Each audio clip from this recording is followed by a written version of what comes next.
We're going to look inside a commercial bank and learn how banks serve us. We'll find out how Nancy Wallace is helping herself and helping the bank to fulfill its purposes. By looking in on Frank Hamilton, we'll learn the meaning of credit. And by following along with Richard Morton, we'll see how bank credit serves the world of business. Yes, banks have changed a lot since the days when baby boomers first learned about them in school, but some things about banks haven't changed, including the key role that they play in the economy, and also the love-hate relationship that most Americans have with these banks. So what role might banks play in determining the fate of the current economy and financial markets, as well as your own retirement plan? Well, to get that answer, it's time once again to tune out the hype and focus on the facts. Facts that matter to you, the income generation. Let's get started. Get ready to separate reality from myth. With us, David Scranton. David Scranton. David Scranton. David Scranton. But David Scranton says, hey, not so fast. How does it affect the markets? How does it affect the economy? Thanks to efficiencies and new technology and a staff of veteran analysts and portfolio managers, Sound Income Strategies strives to set new standards and bring institutional style investing to your portfolio.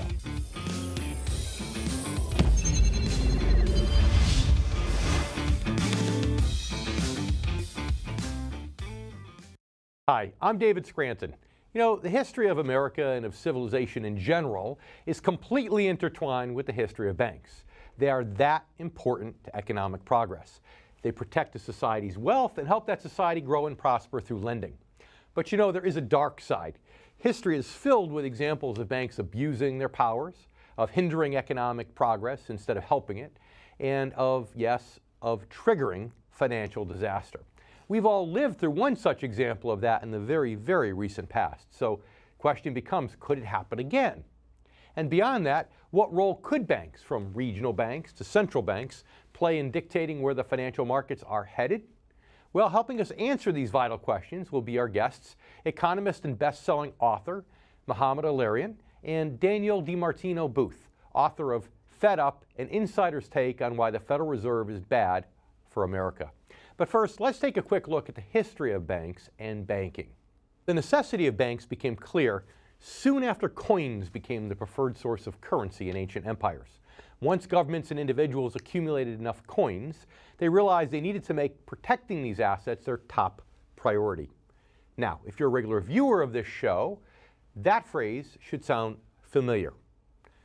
Obviously, most ancient homes didn't have steel safes, so for a time the wealthiest citizens held their coins in temples, watched over by priests and other clerics who could be trusted.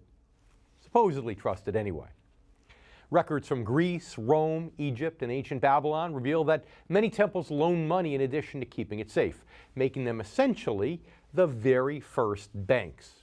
Pretty soon, a class of wealthy merchants emerged who created a business around lending coins and charging interest, refining the banking business model to the one that we know today. It was the Romans who eventually took banking out of the temples and created separate buildings for safe storage and lending of coins. Independent money lenders continued to thrive, basically taking on the role of modern-day loan sharks. Meanwhile, most legitimate commerce and all governmental transactions went through the newly established institutional banking system. Now, this is where the importance of banks really began to enhance the power of banks and to create complexities and controversies in their relationship with the government. For example, it was first Julius Caesar who gave bankers power to confiscate land in lieu of loan payments. This was a huge change. In fact, prior to his law, noblemen who owned land were basically untouchable and could simply pass their debts down to descendants. The Roman Empire eventually died, of course, but many of its banking policies and practices lived on. One, unfortunately, was that of government taking out loans during hard times, often with the king setting the terms. Now, this led to countless cases of wasteful government spending that led to crippling debt. But thank goodness that this problem no longer exists, right? You know, it's funny, but another major evolution in banking came along in Britain in 1776, courtesy of Adam Smith, whose invisible hand theory paved the way toward modern-day capitalism. Moneylenders and bankers could now limit the state's involvement in the banking sector and the economy as a whole, allowing for a competitive banking industry. Smith's ideas took off in the New World, but they weren't immediately successful. The average life of a state-chartered retail bank in the beginning was only 5 years, after which any notes they'd issued had become virtually worthless. Compounding the problem, that there was still no such thing as deposit insurance, meaning that if your bank was robbed, your money was simply gone. In light of all these problems, Americans increasingly began to mistrust banks. Then, Treasury Secretary Alexander Hamilton changed the game again by establishing a national bank that would accept member banknotes at par to help them through hard times. Eventually, this national bank created a uniform national currency and set up a system through which national banks backed up their notes by purchasing Treasury securities and essentially creating a liquid market. With the national bank established and the industry more stabilized, large merchant banks emerged that specialized in business loans and corporate finance. As they grew larger and more powerful, many of these merchant banks transformed their international connections into political power. As this happened, not surprisingly, most Americans' distrust for banks and bankers only increased. In many ways, we've come a long way in the last 150 years or so.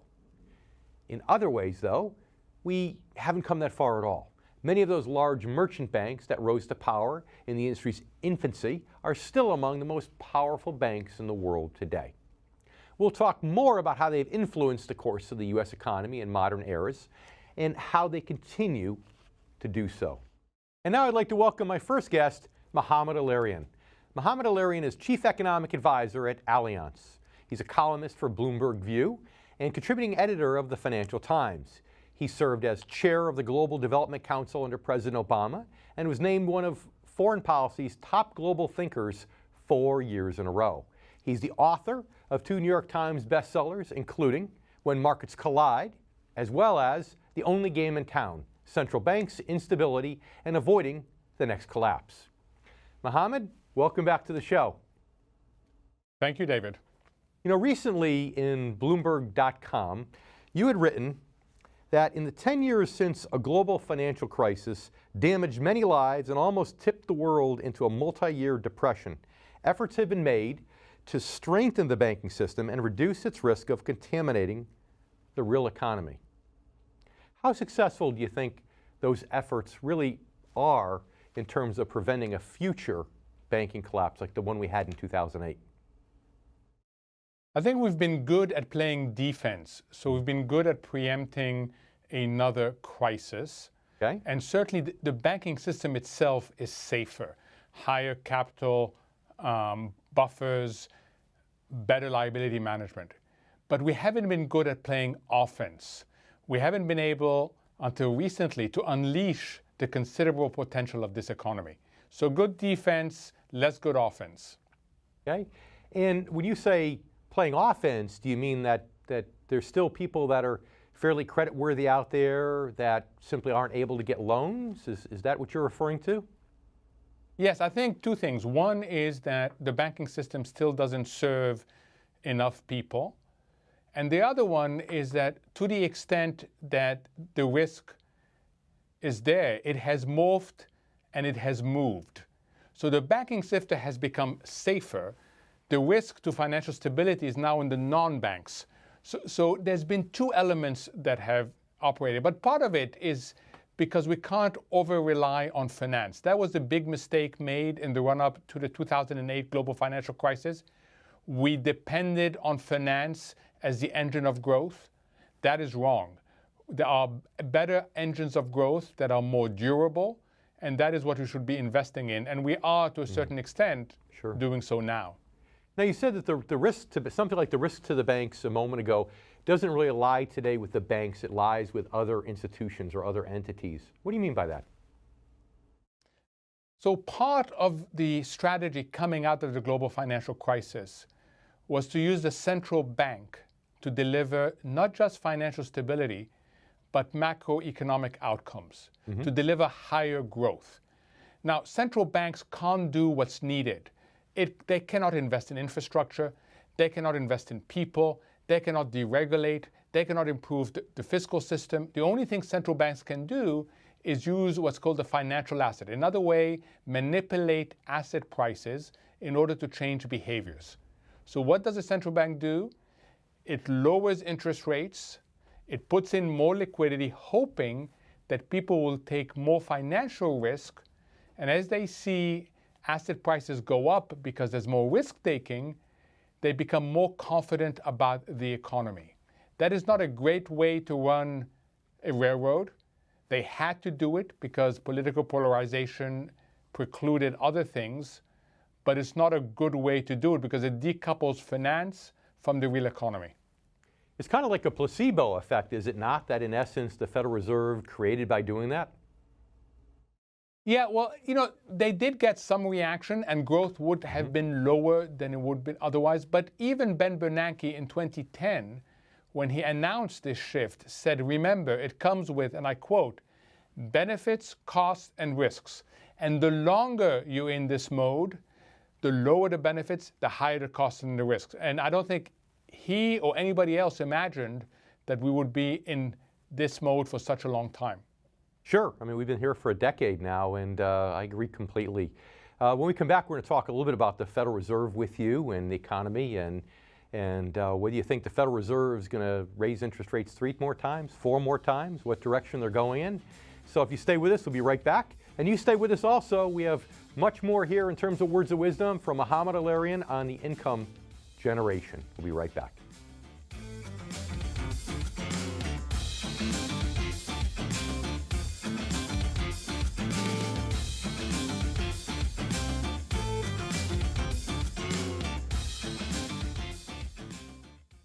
If you're near or in retirement, head over to theincomegeneration.com and download your special report written specifically for the needs of the income generation. Again, those born before 1966. I'm David Scranton, and you've been watching The Income Generation.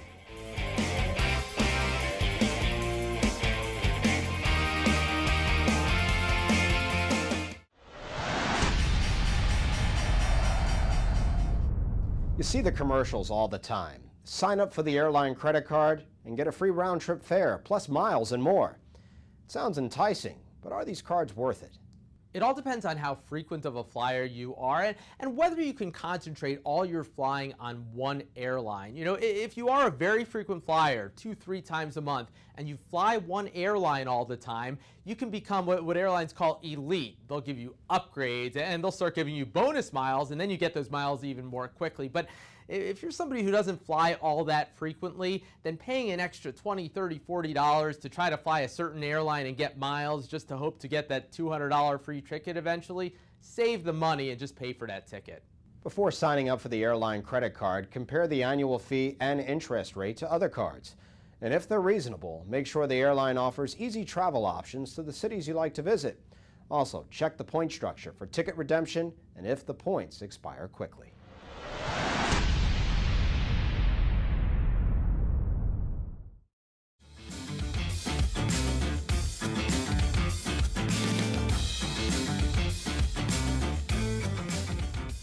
JP Morgan, Goldman Sachs. These are still some of the major players in the banking world today. And as some of you probably already know, it was the rising power of these big merchant banks that led to the creation of our central bank, the Federal Reserve. JP Morgan and Company, in particular, was the major force. It emerged as the leader among all merchant banks in the late 1800s. It was connected directly to London, which was the financial center of the world at that time. The bank's power and influence continued, and it grew into the new century and was put to the test when the first major financial crisis occurred. It started with a collapse in shares of a copper trust that set off a panic in 1907. People pulled their money out of banks and investments, and the markets subsequently plunged. With no Federal Reserve Bank to take action, the most powerful merchant bank in the country took on that role. JP Morgan used its clout to get all the major players on Wall Street to manipulate the capital and credit they controlled in an effort to calm the panic and to minimize the damage as much as possible. Supposedly, this was a lesson learned that helped ensure that no private banker would ever again hold so much power. So, in 1913, the government formed the Federal Reserve Bank to do exactly what J.P. Morgan had just done, and that is to take action in the event of a major financial crisis. Now, the Fed was also charged with helping minimize the likelihood of such crises by influencing monetary policy to help keep maximum employment, stable prices, and moderate long-term interest rates. And with helping to ensure the safety of the U.S. banking and financial systems, and with protecting consumers. But here's the thing. When starting the Fed, the government put J.P. Morgan and other powerful, family-owned merchant banks in charge of creating its structure. And there are some who believe that these original designers still basically control the Federal Reserve to this day. Whether you believe that or not, one thing that the creation of the Fed couldn't do was curb the trend toward financial power and an increasing amount of political power being controlled by Wall Street itself. America got another major taste of the potential dangers of this trend on October 29th, that is, of 1929, otherwise known as Black Tuesday. Although the Fed had existed for more than a decade by that time, it could do nothing to contain that historic stock market crash that occurred that day. And it basically refused to do anything in terms of economic manipulation to stop the resulting Great Depression. But it did take steps, along with the government, to try to shorten it. How? By winning back the public's trust in banks and the financial system. Now, if that sounds a bit familiar, you've probably heard me talk about how many of the Federal Reserve's actions in the wake of the financial crisis were designed to do the exact same thing, and that is to manipulate the public into spending and borrowing and trusting the banking system once again. Why? With the goal of shortening the recession. We'll talk more about the banking industry and its role in the financial crisis and the Fed's actions since then a bit later on the show. Right now, it's time to welcome back Mohamed El-Erian. You know, it could have been the same article. In one of your Bloomberg.com articles, you talked about the recent jobs report, and now it's seeming as though there's a little bit more uncertainty in the economy and with the potential for trade war and everything. How do you think that's going to affect the Federal Reserve's decisions throughout the rest of the year and into next year? So I still think that the Fed will hike one more time this year, so 3 hikes in total for 2018, okay. And the balance of risk is towards a 4th hike. Why is that? First, the economy is good.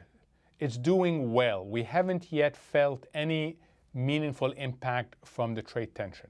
Second, the latest inflation numbers show you that we are at the highest headline rate since 2012 and the highest core rate since January 2017. So the Fed is very close to saying we have met our dual objective, 2% inflation and labor markets. But the problem, David, is what's happening in the rest of the world. Mm-hmm. The rest of the world is not in a good place. It is slowing down. It is losing momentum. So the Fed has to balance these two things. That's why I don't yet buy that we're going to get 4 hikes. I still think we get 3 hikes, but I recognize that the balance of risk is towards 4. So the question then becomes, here's the Fed taking, a more hawkish approach. Most of the rest of the world is taking a more dovish approach. It's really creating a governor for long-term interest rates, keeping them down. Is that ultimately going to limit what the Federal Reserve can do here without risk of creating a flat yield curve? So you're absolutely right. The curve is flat. It is as flat as 28 basis points between the 2-year and the 10-year. That's a very small differential for 8 years worth of maturity. So on the surface, there's reasons to worry. Why? Because that in the past has signaled a slowing economy. But let me give you another indicator, David. The difference between our 10-year and the German 2-year. Our 10-year is about 255 basis points above the German. That is very, very high. Mm-hmm. And that explains why we should be less worried about the flat yield curve. What's happening abroad is depressing our market interest rates. Mm-hmm. So at the longer end, you have what are called non-commercial buyers, people who come into our market because they're pushed into our market. They keep our rates low, But at the shorter end, you have the impact of the Federal Reserve. So that's why we have a flat yield curve. It is more technical than it is a signal of a slowing economy. Okay, so you're saying that it's really a symptom of a different problem, not the problem that typically indicates that we're going into a recession, which is a very good point. You know, it's funny, you mentioned the 2 versus the 10. Even the 2-year versus the 30-year government bond in our country has been anywhere between 0.35 and 0.4%, which is utterly ridiculous. That's an extra 28 years of risk for maybe 1/3% interest. It's crazy. I mean, can you remember, when's the last time you could remember the difference between short-term and long-term rates being this narrow? It goes back a long time, and it did signal a significant economic slowdown. That's why the Fed says we're looking at it, we're monitoring it very closely, but we're not yet worried about it. So it hasn't changed the Fed's intention to hike rates, but they're looking at it. So it sounds like then, as long as things are happening abroad that's creating a governor on those long-term rates, that all these bond vigilantes out there are going to have to wait a long, long time before they see their bond bubble burst, or at least until Europe starts and the rest of the world starts getting better economic shape. Would that be your take on their spin? Yes, I think you want to wait for 2 things before you declare a major bear market in the U.S. bond market. One is that things pick up in the rest of the world, and that 2 central banks in particular, the ECB in Frankfurt and the Bank of Japan in Tokyo, stop buying massive securities on a regular basis. Meaning our government bonds? Yeah, they have what's called quantitative easing programs, which is what we had, but we don't have anymore, whereby every month they buy securities. So they depress the price of their securities that push people to our securities, which brings our price up and the yields down. So both yields come down. The second element is one that's less talked about, what's known as LDI, liability-driven investment. And Mohamed, if I can get you hold on for just a minute, we need to take a commercial break. They're talking in my ear. We'll be right back in a minute to finish this conversation. You stay with us too. We're right back here on The Income Generation. Read David J. Scranton's groundbreaking new book, Return on Principle, 7 Core Values to Help Protect Your Money in Good Times and Bad. Discover practical solutions to the financial challenges facing today's generation of retirees and near retirees. Learn the truth about Wall Street, the financial media, and the secrets they try to hide from everyday investors. This isn't just another book about investing. Working Americans who have lived through 2 major stock market crashes and the worst financial crisis since the Great Depression in the past 16 years don't need another book about investing. David Scranton's approach to financial planning is a holistic system designed for maximum protection, strategic growth, and reliable income regardless of market conditions. Stop planning for retirement with your fingers crossed. Read Return on Principle, 7 Core Values to Help Protect Your Money in Good Times and Bad. Available now.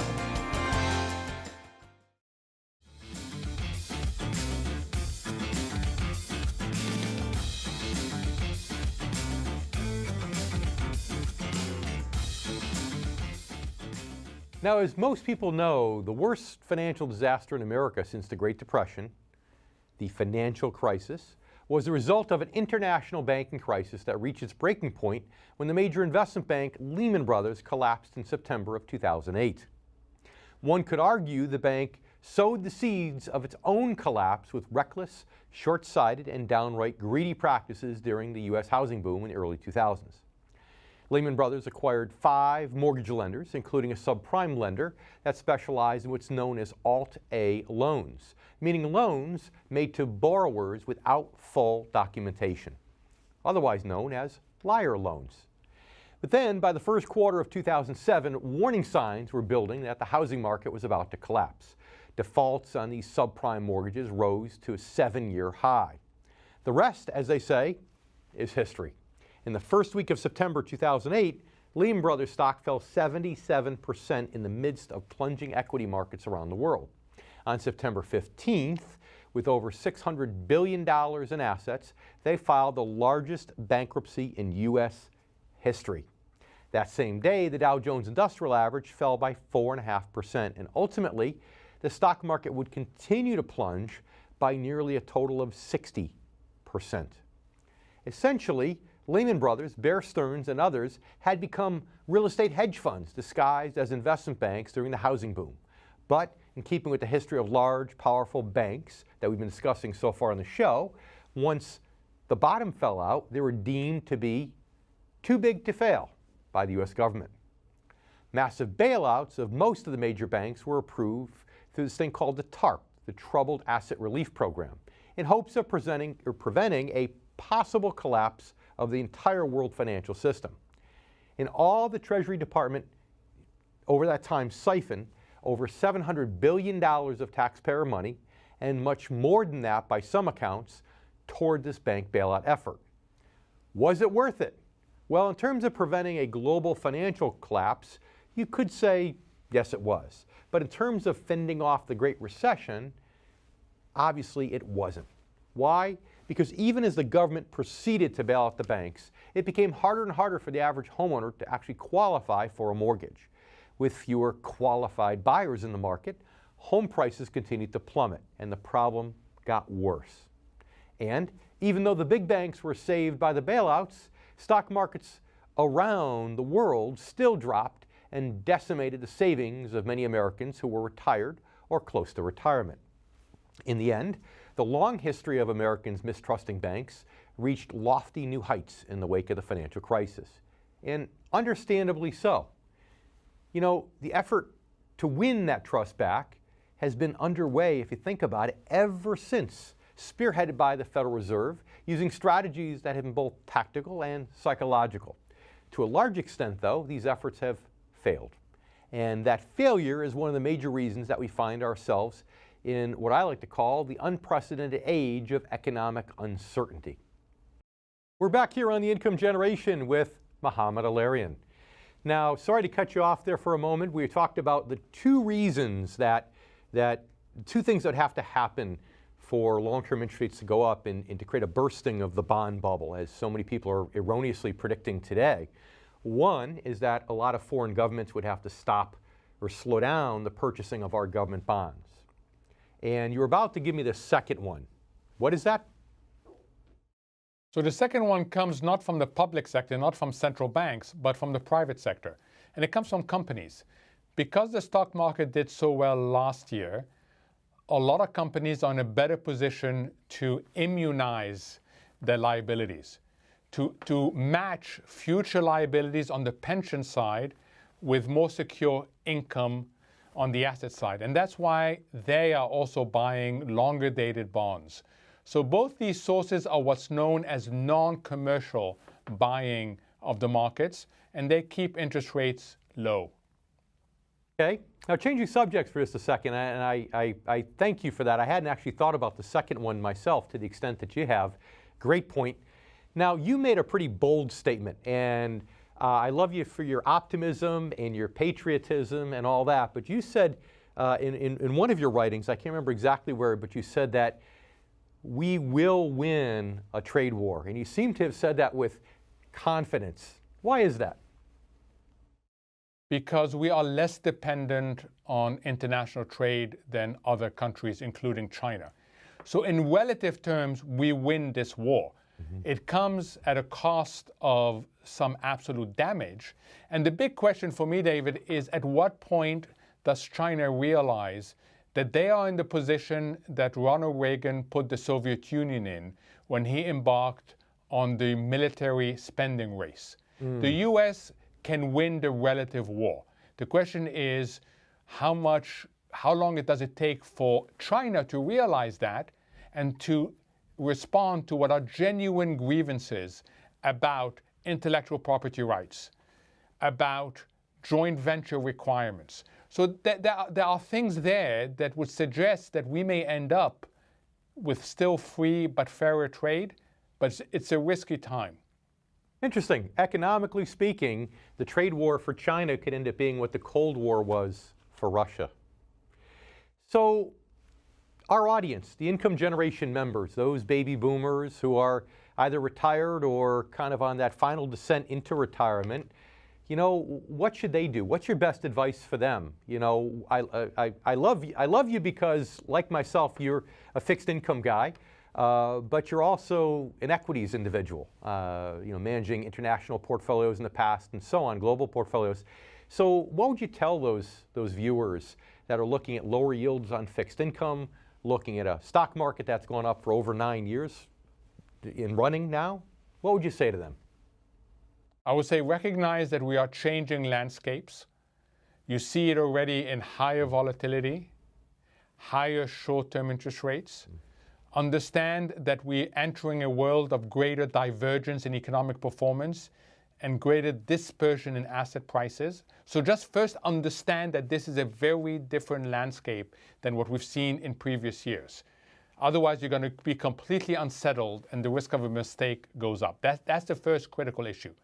The second is ask yourself, what mistake can you afford to make and what mistake can you not afford to make? That's really important when the landscape changes. And then thirdly, make sure that you have some dry powder, because in this volatility, some good names, strong balance sheet, good business models will get temporarily depressed.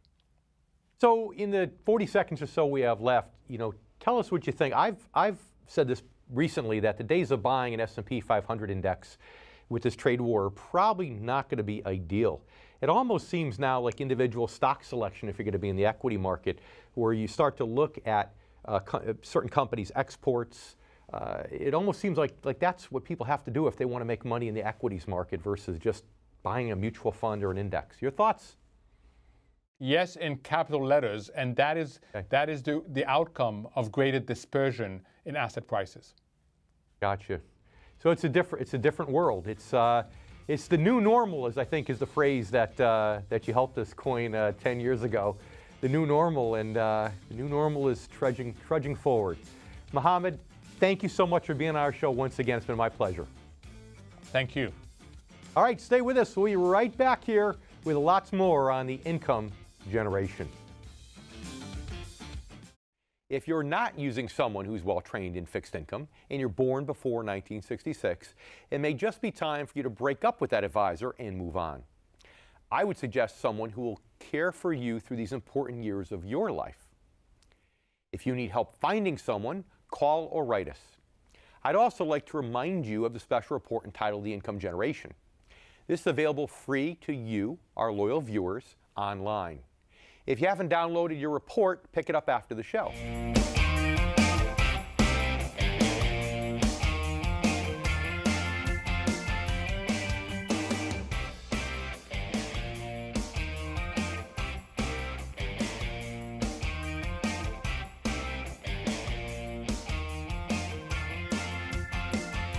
If you're near or in retirement, head over to theincomegeneration.com and download your special report written specifically for the needs of the income generation, again, those born before 1966. I'm David Scranton, and you've been watching The Income Generation.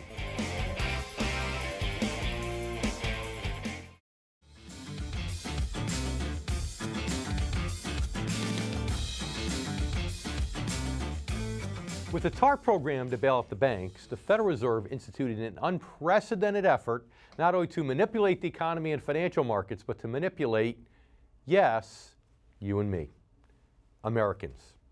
Quantitative easing was not just an effort to jumpstart the economy mathematically, but also to jumpstart it emotionally. It was an attempt to quickly erase all the fear and uncertainty prompted by the banking crisis and the stock market crash, and to replace it with trust and optimism. But by and large, it hasn't worked. Yes, it's true that some everyday investors were eventually forced up the risk curve, as I like to call it, back into the stock market based upon the mistaken belief that low interest rates made other investment options less attractive. But they weren't tricked again into spending and borrowing just because interest rates were low. Instead, they focused on paying down debt and trying to rebuild their savings. To a large extent, many baby boomers are still focused on those things, particularly those of us in the income generation. And here's why. As I've explained many times, economic recovery since the financial crisis has lagged so far behind the stock market's recovery, created an unprecedented age of, again, as I like to call it, economic uncertainty. Danielle DiMartino Booth is a global thought leader sought for insights on the financial markets and monetary policy both in the U.S. and abroad. She's founder of the economic consulting firm Money Strong, LLC, a full-time columnist for Bloomberg View, and author of the Amazon bestseller Fed Up, an insider's take on why the Federal Reserve is bad for America. Danielle, welcome to the show. Great to be here. Thank you for having me. Now, I have to confess, I know you told me that you're actually in Idaho right now, and I have to confess, I've never been to Idaho, but obviously the Skype doesn't work too well in Idaho from what I understand. Is that correct? Clearly, we've had some technical difficulties, indeed. So listen, you know, you say you're a Fed insider. In what way? A former Fed insider, and I actually like to say reform. I advised Richard Fisher when he was president of the Dallas Federal Reserve for the better part of a decade throughout the financial crisis. He and I had one thing in common. Neither of us were PhDs in economics. Both of us were MBAs in finance who'd come from Wall Street. Ah, I see. So I actually had an interview with him, I think 2.5 years ago when the Fed first started raising interest rates. We were on a show together. And smart man, can't argue with anything Mr. Fisher says. So what prompted you? I tended to not argue with the boss. That's right. What prompted you to write the book? Well, you know, in the years that followed the financial crisis, there was an internal recognition at the Fed that something had gone seriously wrong, and that part was good. And they determined that what the gauges that they used to follow price movements, inflation, and what have you, had really failed them. They had failed to capture the runaway home prices, the runaway prices in the stock market, and they determined that they needed to come up with a new inflation measure. And I was very excited when this determination came down, and then they promptly chose to do nothing. Their inflation gauges gave them license to be lower for longer, and that's what they chose to do. They chose to keep their blinders on, and as a result, I became very fed up. Well, you know the old saying, you know, figures don't lie, but liars figure. You could make numbers say pretty much whatever you want. So you say in some ways we'd be better off without the Federal Reserve. But then, you know, we've come a long way from the days when J.P. Morgan had to jump in and play the role of the Federal Reserve. What would we do without a Federal Reserve, or what we would have in place of a Federal Reserve if they were to go away? Well, let me be really clear. I am not an advocate of ending the Fed at all. In fact, the last chapter of Fed Up goes through a blueprint of how I would reinvent the Fed. But for national security and financial stability purposes, I'm a huge advocate of keeping the Fed. It just needs to be taken down to the studs. So in the minute or so we have left in this segment, tell us, what are the top 1 or 2 things that you think need to be done to fix the Fed? I think the lines of the Fed need to be redrawn to represent the economy the United States is today, not what it was in 1913, and that all districts should have permanent votes, and that the Fed's dual mandate of maximizing employment and minimizing inflation should be taken back to what it was before 1977, and that is just minimizing inflation. Do you think that the Federal Reserve now, don't ask, don't tell, they won't talk about this, but really cares about what the stock market participants think?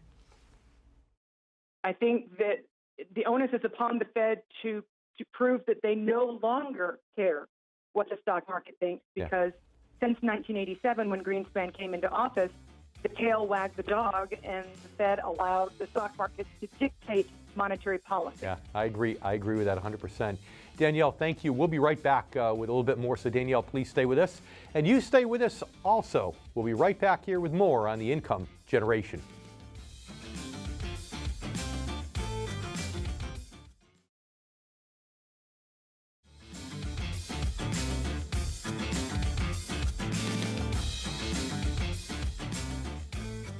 And we're back now with more with Danielle DiMartino Booth.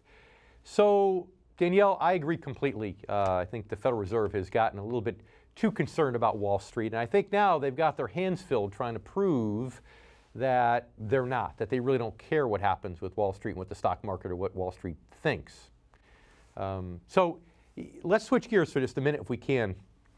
You know, you, like I, had predicted the housing collapse back in 2007. What do you see on the horizon now? What risks exist now? Do you see any major fundamental collapses coming up in the future potentially? Talk to us about that. So one of the things I've been following the most closely, and just one word on housing very quickly, just because housing is not as overvalued as it was during 2006, 2007, does not mean that housing is not at a very high risk right now of undergoing a major correction. But that is housing. The bigger risk, I think, is where the new sources of leverage are in the current era, and that would be in the corporate bond market. I took a deep dive in and looked at what corporate bonds leveraged loans look like, and because of the degradation of the quality within the investment grade bond universe, these are supposedly the highest pristine quality bonds, but now we have over 50% of the investment grade bond market is BBB in credit ratings, which is one notch above junk. They're barely investment grade, that's right. Barely investment grade, over 50% of the investment grade market today. Net leverage at these companies has doubled since 2000. PIMCO pointed this out. So when you look at the true, what I call the true investment grade market, it's about $2.5 trillion. And I look at the other $5 trillion of the market as being really what we should call junk. And speaking of the housing market and the subprime crisis, investors are blindly, on faith, taking the credit rating agencies' due diligence and not doing their own homework. And these are the things that worry me. Danielle, I agree with you 100%. You know, it's funny, you're getting into what we do at our company, really a lot of corporate bond issues. And I've been saying for a long time that just buying BBB bonds, these brokers that are just buying BBB bonds across the board and not doing a deep dive on the credit and the financials are really not doing their clients a service. So I have a bigger concern though, and we only have about 20 seconds left to cover it, but you tell me, in some ways, aren't municipal bonds even a bigger concern today? Oh, I certainly think that municipal bonds, it's like walking through a minefield because there are so many insolvent states and insolvent cities. And we have to bear in mind, though, that only cities can declare bankruptcy, i.e. Chicago of the future, but not Illinois of the future, the state that is against the Constitution. Unfortunately, President Trump taking away some of those tax deductions of state and local income taxes, I don't think has helped that very much. Danielle, thank you so much. It's been my pleasure. And you stay with us. We'll be right back with more on the income generation.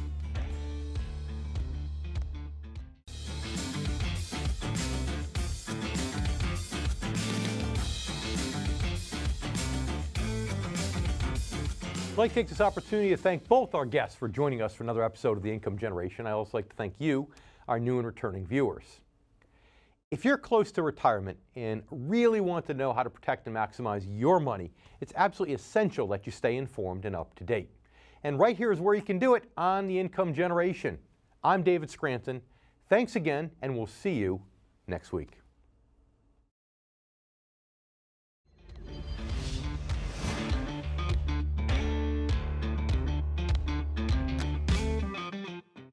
If you're not using someone who's well trained in fixed income and you're born before 1966, it may just be time for you to break up with that advisor and move on.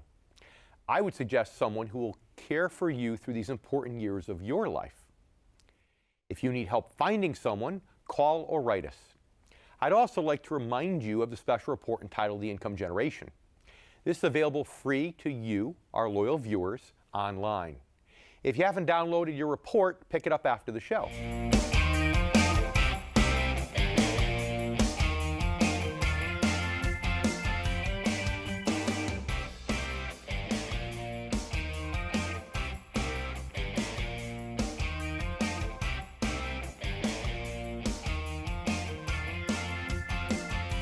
If you're near or in retirement, head over to theincomegeneration.com and download your special report written specifically for the needs of the income generation. Again, those born before 1966. I'm David Scranton, and you've been watching The Income Generation. We'll see you all next Sunday.